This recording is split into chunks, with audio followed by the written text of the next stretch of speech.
Next is tangent from an external point to a circle. I will explain this. We have a circle. Let this be the center of the circle.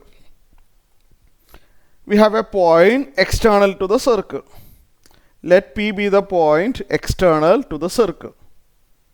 How many tangents can be drawn to the circle? We can draw exactly 2 tangents from a point outside the circle. I will show you. Can I draw a tangent like this? Yes. This tangent touching the circle at some point, say Q. I can draw another tangent from P touching the circle, say R. We have a theorem that the length of the 2 tangents will be equal. There is a theorem. So from an external point, exactly 2 tangents can be drawn to a circle and their lengths will be equal. PQ equal to PR. Its proof is important. I will explain the proof. So in sentence, we can write the theorem like this. The lengths of the tangents drawn from an external point to a circle are equal. That is PQ equal to PR.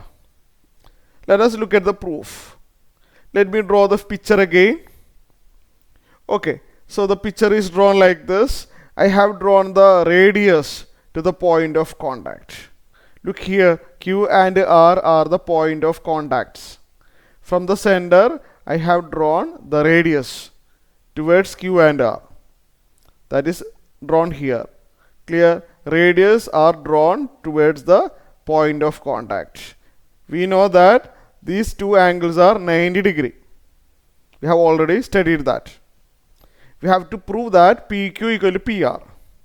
Clear? So I am explaining the proof. I am explaining. I want to prove that PQ equal to PR.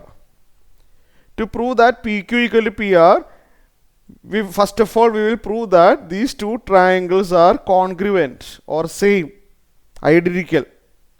These 2 triangles are identical or congruent.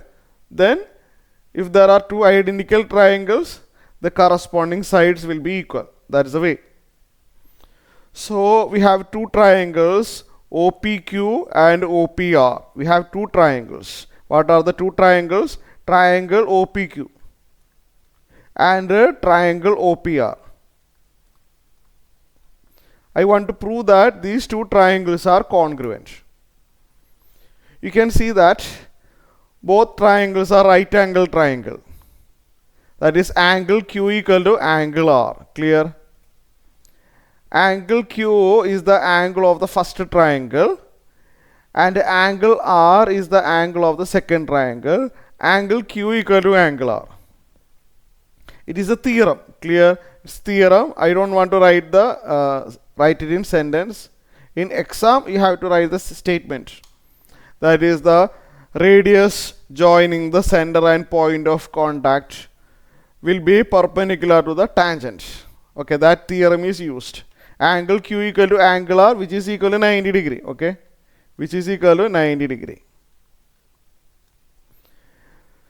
Then what about OQ equal to OR? Can I write like this? OQ equal to OR? Yes, OQ equal to OR because both are radius. OQ is radius, OR is also radius. Equal to radius. Okay. And the 2 things are okay. Then I want one more thing. OP, look at this picture. OP is the hypotenuse of the first triangle. OP is opposite to 90 degree. So OP is the hypotenuse of the first triangle. It is also hypotenuse of the second triangle because this is opposite to angle R. So OP equal to OP, it is the common side. Common side of the 2 triangles. So both the triangles are right angle triangles. We have a theorem RHS. RHS theorem, RHS congruency rule. Have you studied in 9th standard RHS congruency rule? Congruency rule. RHS means in a right angle triangle. R stands for right angle triangles. In two right angle triangles, if hypotenuse and another sides are equal, hypotenuse and one sides are equal, the triangles are congruent. You can see that both the triangles are right angled. Their hypotenuse are equal. OP is the hypotenuse, common side, OP is the hypotenuse. So for both the triangles, hypotenuse are equal. And another side are equal. What are the another side? OP and OR. OP and OR are equal. So hypotenuse are equal and one sides are equal in two right angle triangles. So by RHS congruency rule, triangle OPQ congruent with the triangle OPR. Look at that picture, you can understand that. Triangle OPQ congruent with the triangle OPR. If two triangles are congruent, the corresponding sides will be equal. Corresponding parts of the congruent triangles by CPCT. CPCT means corresponding parts of congruent triangle. PQ is the hypotenuse, PQ and PR will be equal. Clear? PQ will be equal to PR, corresponding parts of the two congruent triangle. So we proved that PQ equal to PR. This proof is important. So this is okay, clear?